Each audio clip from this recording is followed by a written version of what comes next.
ಅಭಿಮಾನಿಗಳೇ ನನ್ನ ಪ್ರಾಣ. ನೋಡಿ, ನಾನು ಈ ಖಡ್ಗ ಧರಿಸಿದ್ದೀನಿ ಅಂತ ಎಷ್ಟು ಅಭಿಮಾನಿಗಳು ಅವ್ರ ಕೈಯಲ್ಲಿ ಒಂದು ಖಡ್ಗವನ್ನು ಧರಿಸಿದ್ದಾರೆ.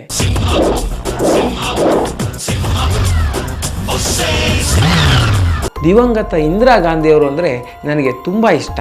ಒಂದು ಜಯಲಲಿತಾ 100 ಮಂದಿ ಆನೆಯ ಒಂದು ಶಕ್ತಿಗೆ ಸಮ. ತುಂಬ ಸಿನಿಮಾ ಶೂಟಿಂಗ್ನಲ್ಲೂ ಕೂಡ ಡೈರೆಕ್ಟರ್ಗಳು ಈ ಖಡ್ಗವನ್ನು ತೆಗೀರಿ ಅಂತ ಹೇಳಿದರು. ಆಗ ನಾನು, ನಿಮಗೆ ಮಹಿಳಾ ಅಭಿಮಾನಿಗಳು ತುಂಬ ಜಾಸ್ತಿ ಅಲ್ವೇ, ಯಾವ ಕಾರಣಕ್ಕಿರ್ಬೋದು ಅಂತ ನಿಮಗೆ ಅನಿಸುತ್ತೆ ಅಂತ ವಿಷ್ಣುವರ್ಧನ್ ಅವರು ಕೇಳ್ತಾರೆ.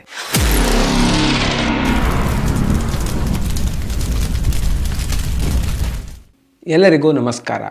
ಕನ್ನಡ ಮಾಣಿಕ್ಯ ಯೂಟ್ಯೂಬ್ ಚಾನಲ್ಗೆ ಸ್ವಾಗತ. ಹಿಂದಿನ ದಂತಕಥೆಯ ಸಂಚಿಕೆಯಲ್ಲಿ ನಾವು ವಿಷ್ಣುವರ್ಧನ್ ಅವರಿಗೆ ಹಿಂದಿ ಚಿತ್ರರಂಗದ ಯಾವ ನಟರು ಇಷ್ಟವಾಗಿದ್ದರು, ಹಾಗೆಯೇ ಆ ನಟರನ್ನು ಭೇಟಿ ಮಾಡಬೇಕು, ಅವ್ರ ಜೊತೆ ಒಂದು ಸ್ನೇಹ ಬೆಳೆಸಬೇಕು ಅಂತ ವಿಷ್ಣುವರ್ಧನ್ ಅವರು ಯಾವ್ಯಾವ ರೀತಿಯ ಪ್ರಯತ್ನವನ್ನು ಮಾಡಿದರು ಅನ್ನೋದನ್ನು ತಿಳಿದುಕೊಂಡ್ವಿ. ಇವತ್ತಿನ ಸಂಚಿಕೆಯಲ್ಲಿ ವಿಷ್ಣುವರ್ಧನ್ ಅವರ 51ನೇ ಹುಟ್ಟುಹಬ್ಬದ ಕೆಲವೊಂದು ವಿಶೇಷ ಘಟನೆಗಳನ್ನು ತಿಳಿದುಕೊಳ್ಳೋಣ. ಹಾಗೆಯೇ ಅವರು ಅವರ ಕೈಗೆ ಯಾಕೆ ಖಡ್ಗವನ್ನು ಹಾಕ್ತಿದ್ರು, ಆ ಖಡ್ಗ ಹೇಗೆ ಅವರಿಗೆ ಸಿಕ್ತು ಅನ್ನೋದನ್ನು ಕೂಡ ತಿಳಿದುಕೊಳ್ಳೋಣ. ವಿಷ್ಣುವರ್ಧನ್ ಅವರು ಅವರ 51ನೇ ಹುಟ್ಟುಹಬ್ಬವನ್ನು ಸರಳವಾಗಿ ಅವರ ಫ್ಯಾಮಿಲಿ ಮೆಂಬರ್ಸು ಮತ್ತು ತುಂಬ ಕ್ಲೋಸ್ ಫ್ರೆಂಡ್ಸ್ ಜೊತೆ ಆಚರಿಸಬೇಕು ಅಂತ ಅಂದ್ಕೊಂಡಿರ್ತಾರೆ. ಈ ಬಗ್ಗೆ ಮೊದಲೇ ಘೋಷಣೆ ಕೂಡ ಮಾಡಿರ್ತಾರೆ. ಅದಕ್ಕೆ ಅವರು ಅವರ ಹುಟ್ಟುಹಬ್ಬದ ಹಿಂದಿನ ದಿನದ ರಾತ್ರಿ ಊಟಿಯಿಂದ ಶೂಟಿಂಗ್ ಮುಗಿಸ್ಕೊಂಡು ಬರ್ತಾರೆ. ಆದರೆ ಅಷ್ಟೊತ್ತಿಗೆ ರಾತ್ರಿಯೇ ತುಂಬ ಮಂದಿ ಅಭಿಮಾನಿಗಳು ವಿಷ್ಣುವರ್ಧನ್ ಅವ್ರನ್ನ ಸ್ವಾಗತಿಸಲಿಕ್ಕೆ ಅಲ್ಲಿ ಸೇರಿರ್ತಾರೆ. ಅವರ ಸ್ನೇಹಿತರಾದಂತಹ ಅಂಬರೀಷ್ ಅವರು ಕೂಡ ಅಲ್ಲಿರ್ತಾರೆ. ಅವರು ಒಂದಷ್ಟೊತ್ತು ಮಾತನಾಡಿ ನಂತರ ಹೋಗ್ತಾರೆ. ನಂತರ ಮರುದಿನ ಬೆಳಗ್ಗೆಯಿಂದನೇ ಜನಗಳು ಸೇರೋದು ಜಾಸ್ತಿ ಆಗುತ್ತೆ. ಈ ಅಭಿಮಾನಿಗಳ ದಂಡು ಎಷ್ಟಿತ್ತು ಅಂದರೆ ಸುಮಾರು 2.5 ಕಿಲೋಮೀಟರ್ ಉದ್ದರಷ್ಟ ಒಂದು ಲೈನ್ ಕ್ರಿಯೇಟ್ ಆಗಿರುತ್ತೆ. ಇವರೆಲ್ಲರಿಗೂ ವಿಷ್ಣುವರ್ಧನ್ ಅವರಿಗೆ ಒಂದು ಹಾರ ಹಾಕಬೇಕು, ಅವ್ರ ಜೊತೆ ಒಂದು ಫೋಟೋ ತೆಗೆಸ್ಕೋಬೇಕು ಅನ್ನೋ ಆಸೆ. ಅದ್ರ ಜೊತೆನೇ ಕೆಲವೊಬ್ಬರು ಜೈಕಾರ ಹಾಕ್ತಾ ಇದ್ದರೆ ಇನ್ನು ಕೆಲವರು ಡ್ಯಾನ್ಸ್ ಮಾಡಿ ಖುಷಿ ಪಡ್ತಾ ಇರ್ತಾರೆ, ಇನ್ನು ಕೆಲವರು ಪಟಾಕಿ ಸಿಡಿಸ್ತಾ ಇರ್ತಾರೆ. ಒಟ್ಟಿನಲ್ಲಿ ವಿಷ್ಣುವರ್ಧನ್ ಅವರ ಮನೆ ಮುಂದೆ ಈ ಅಭಿಮಾನಿಗಳೆಲ್ಲ ಸೇರಿ ಹಬ್ಬದ ವಾತಾವರಣ ಆಗಿರುತ್ತೆ.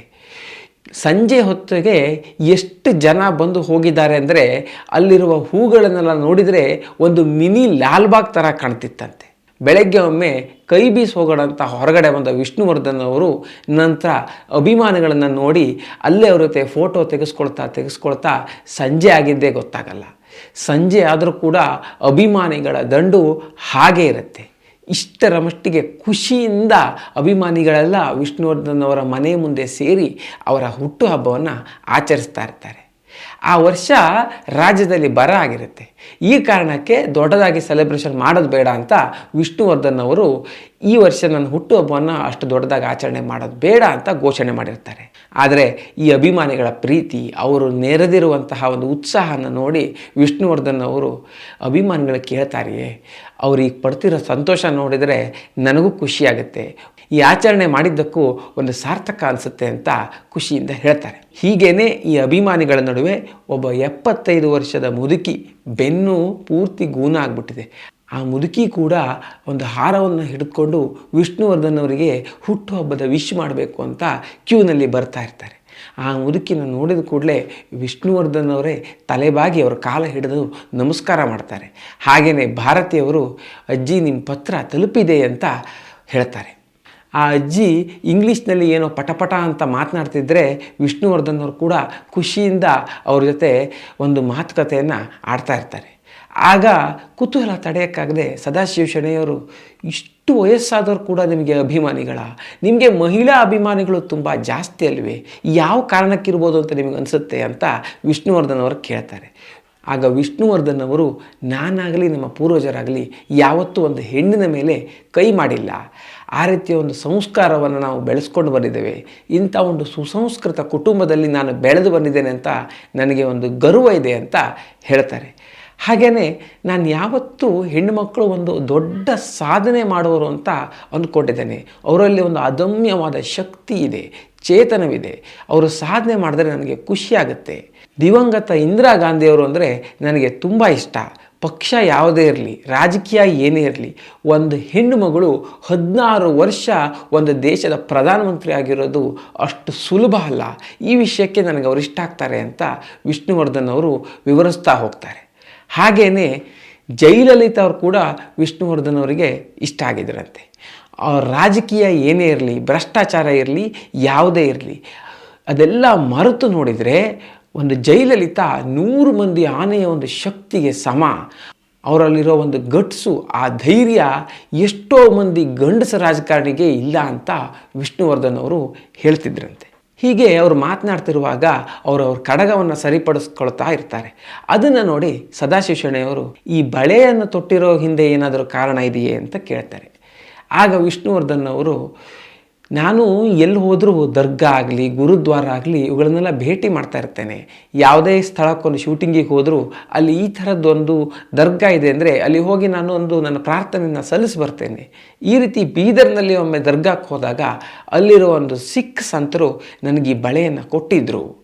ಇದನ್ನು ತೊಟ್ಟ ಮೇಲೆ ನಾನು ಅದನ್ನು ತೆಗೆದೇ ಇಲ್ಲ. ಮೊದಲಿಂದಾನು ನಾನು ಎಡಗೈನಾದ್ದರಿಂದ ನನ್ನ ಬಲಗೈಯಲ್ಲಿ ಸ್ವಲ್ಪ ಶಕ್ತಿ ಕಡಿಮೆ ಇದೆ ಅಂತ ನನಗೆ ಅನಿಸ್ತಿತ್ತು.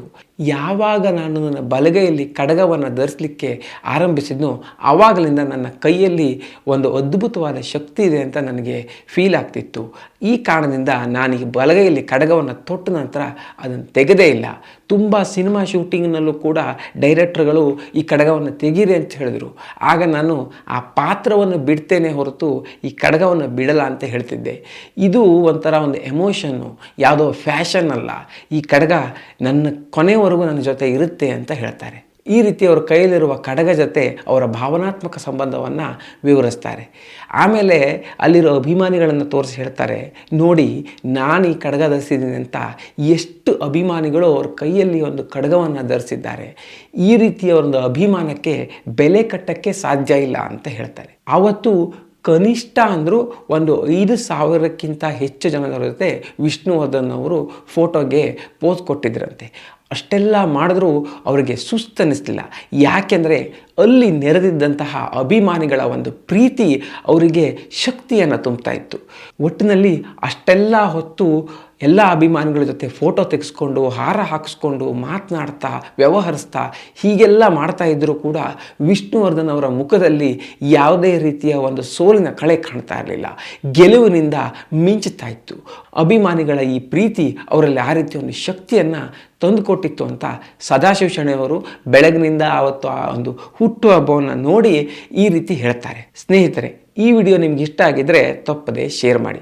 ಈ ರೀತಿಯ ವಿಶಿಷ್ಟವಾದ ಕುತೂಹಲಭರಿತ ವಿಷಯಗಳು ನಮ್ಮ ದಂತಕಥೆಯಲ್ಲಿ ಇನ್ನಷ್ಟು ಬರಲಿವೆ. ಅವುಗಳನ್ನೆಲ್ಲ ಮಿಸ್ ಮಾಡ್ಕೋಬಾರ್ದು ಅಂತಿದ್ರೆ ನಮ್ಮ ಕನ್ನಡ ಮಾಣಿಕ್ಯ ಚಾನಲ್ಗೆ ತಪ್ಪದೆ ಸಬ್ಸ್ಕ್ರೈಬ್ ಮಾಡಿ. ಮುಂದಿನ ದಂತಕಥೆಯಲ್ಲಿ ಮತ್ತೊಮ್ಮೆ ಸಿಗೋಣ. ಅಲ್ಲಿವರೆಗೂ ನಮಸ್ಕಾರ.